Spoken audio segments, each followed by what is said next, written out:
Futebolaço, eu sou o Dieguinho. Então, rapaziada, tá entrando no ar mais um giro de notícias do meu, do seu, do nosso Clube de Regatas Vasco da Gama.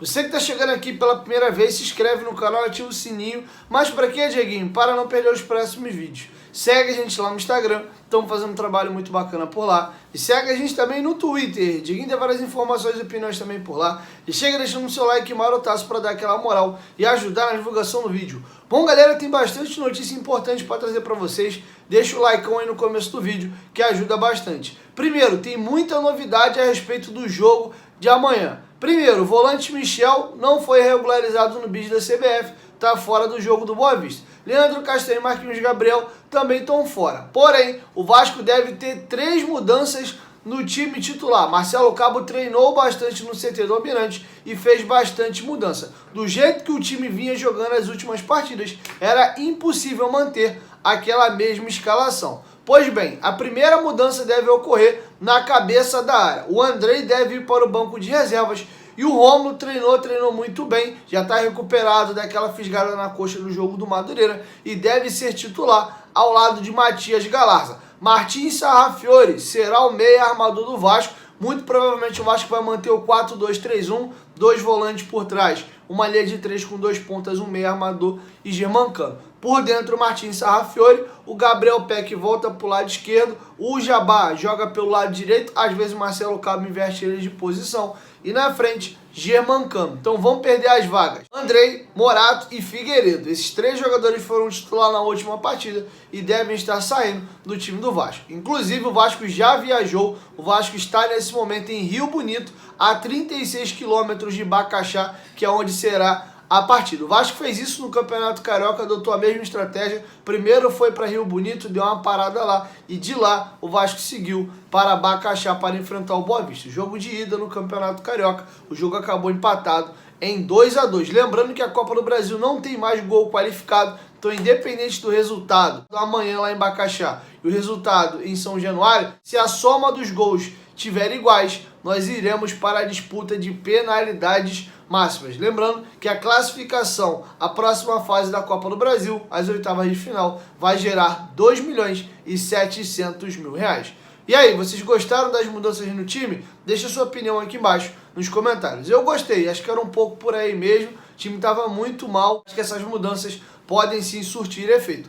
Passa muito também pela atuação do Sarrafiori, porque independente do Peck e do Jabaí para as pontas, que acho que são 2 jogadores que nesse momento rendem melhor pelas pontas, se o Sarrafiori não conseguir fazer bem a função do meio, iremos continuar com o mesmo problema. O Rômulo é um jogador totalmente diferente do Andrei, tem uma saída de bola inferior à do Andrei, porém com mais pegada. Por outro lado, a gente não sabe ainda como é que está a questão física do Rômulo. Rômulo lá atrás, o Rômulo de 2012, era um jogador muito intenso, cobria muito a subida dos laterais e ainda chegava à frente, inclusive um dos volantes artilheiros do Vasco no século XXI. Vamos torcer para dar certo, mas enfim, essas são as mudanças no time do Vasco. Bom, galera, vamos dar uma breve passada aqui na parte política do Vasco. Houve uma reunião na última sexta-feira no Conselho Deliberativo e por maioria de votos, tanto o Roberto Monteiro, ex-presidente do Conselho Deliberativo, quanto o Edmilson Valentim, ex-presidente do Conselho Fiscal do Vasco,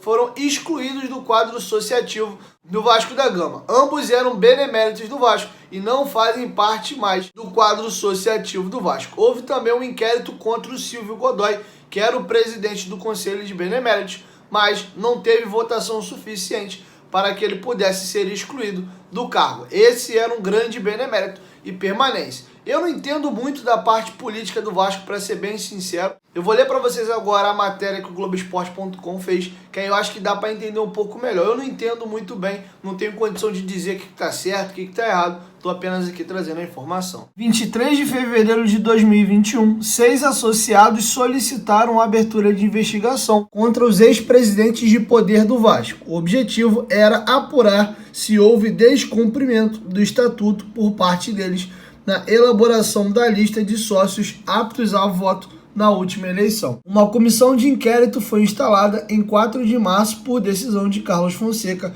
presidente do Conselho Deliberativo. O relatório da apuração foi apresentado em 3 de maio. O relator da comissão de inquérito, Marcelo Simão da Silva, concluiu que havia indícios para aceitar a denúncia contra Monteiro, Valentim e Godoy, no caso da exclusão dos sócios anistiados da lista.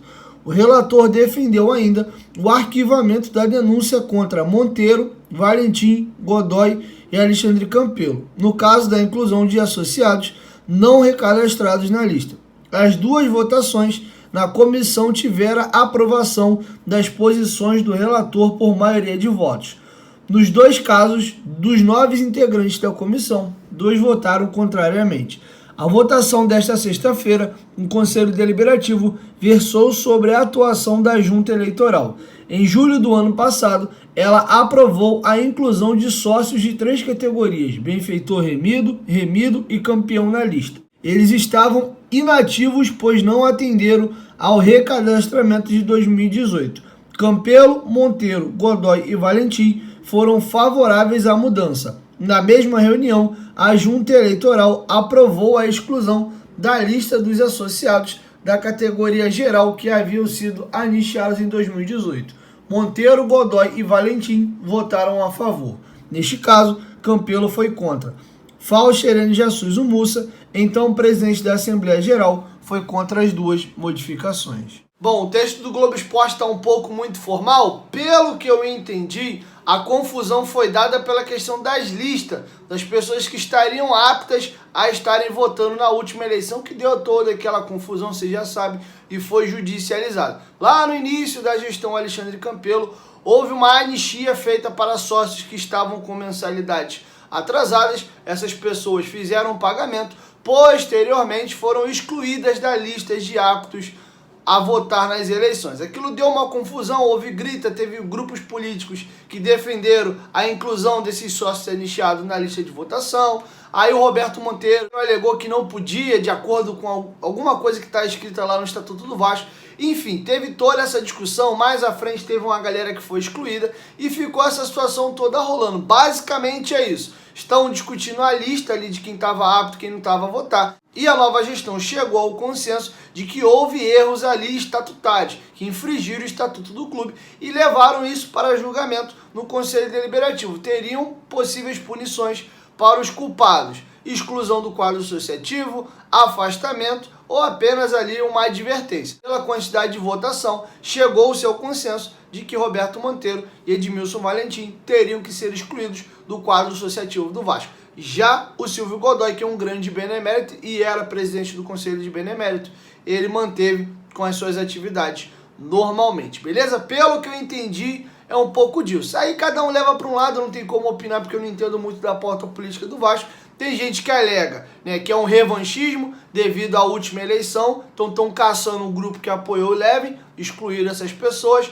Por outro lado, há quem defenda que sim, houve erros estatutários e essas pessoas estão pagando pelo seu erro. Eu não tenho muito como opinar, estou apenas aqui mesmo trazendo a informação para vocês. Bom, aproveitando que eu citei o Conselho Deliberativo, vamos fechar o vídeo de hoje falando do Pelé. O Pelé ganhou o título de sócio honorário do Vasco, é um dos mais altos escalões do quadro associativo do Vasco. O Pelé é assumidamente vascaíno, falou disso diversas vezes, recentemente inclusive reafirmou que é torcedor do Vasco e acabou de ganhar essa honraria. Eu vou ler para vocês a nota oficial do Vasco, saudando o Pelé como novo sócio honorário do clube. O Conselho Deliberativo do Vasco da Gama tomou uma decisão que saúda a história do futebol, oferecendo o título de sócio honorário ao maior atleta de todos os tempos, Pelé.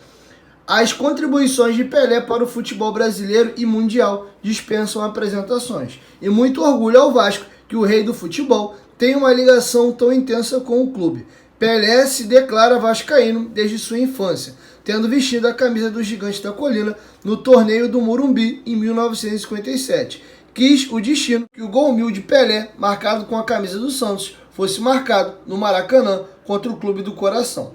Pelé reafirmou recentemente que não foi vascaíno apenas na infância, E ainda e se o Vasco tem o objetivo de reunir os vascaínos juntos a si, o título de sócio agrega o maior de todos. Bem-vindo, Pelé. Bom, galera, é isso. Essas eram as informações que eu tinha para trazer para vocês. Amanhã, entre 11 e 11h30 da manhã, o Dieguinho tá chegando com mais informações, beleza? Chegou a ter que dar essa moral, deixe seu like, que é bastante importante. E se for sua primeira vez por aqui, não esquece de se inscrever no canal e ativar o sininho das notificações. Que aí toda vez que tiver vídeo novo aqui no canal, o YouTube vai te notificar e tu vai sair daqui muito bem informado, beleza? 1, 2, 3, futebolaço. Tamo junto, família. E a qualquer momento, Dieguinho volta. Vasco, tamo junto. Valeu! Fui!